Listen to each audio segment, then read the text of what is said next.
I first saw George when during a bad radio period in Buffalo. I had to work in my father's store. So we went to the Emerson Radio Convention. My father sold tires and radios. And they still do, they have industrial shows for a product. And they hire people, comics and singers, at very high prices. And George Gobel was the comedian for this thing. I thought he was very clever. I didn't speak to him or anything. I never thought I'd see him again. And then you did. Finally, I did. Now, George and I never particularly got along, although he had been an Army pilot in the war. We didn't really get along. Did you have disagreements? I don't know why, but he thought I was after his job or something.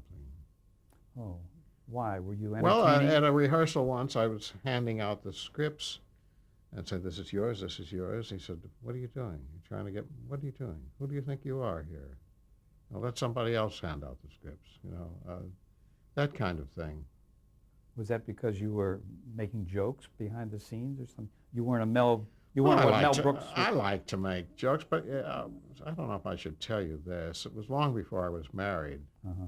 It was my first Thanksgiving out here, and I didn't know anybody. So John Scott Trotter, remember him? Yes, the orchestra leader. Yeah, he was a member of the Racket Club in Palm Springs. He said, "What are you going to do over Christmas and Thanksgiving?" I don't know. He said, "You could use my membership at Palm Springs at the Racket Club."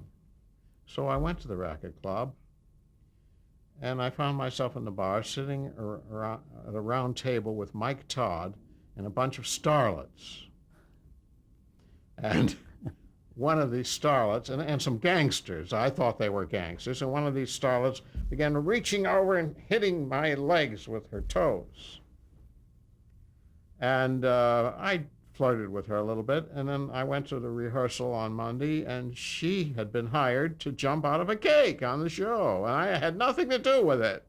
So she said, "I want to thank you for this wonderful job. Come into the dressing room." So I went into the dressing room, and then I guess there was something with kissing or something, and George came in. He said, "What are you doing?" Was it George's girlfriend? I don't know. Hmm. No, I don't think so. He never spoke to me for the whole rest of the time until finally I was fired.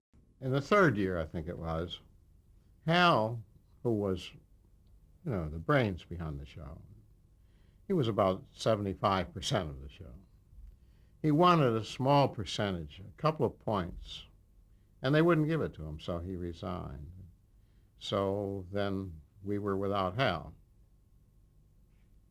and he was replaced by a man named Al Lewis,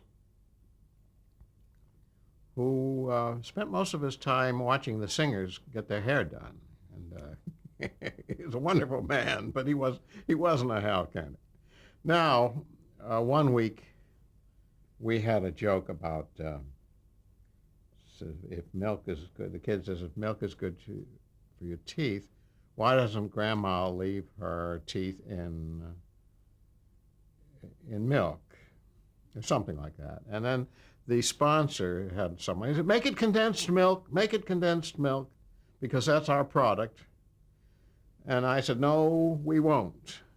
So I went home, and I had been fired. So Harry Winkler, who wrote George's first routines when they were in high school together in Detroit at Paul Revere High, he called Gobel and said, "George, why did you fire Everett?"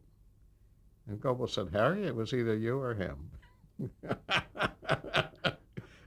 So he wasn't really someone you could warm up to.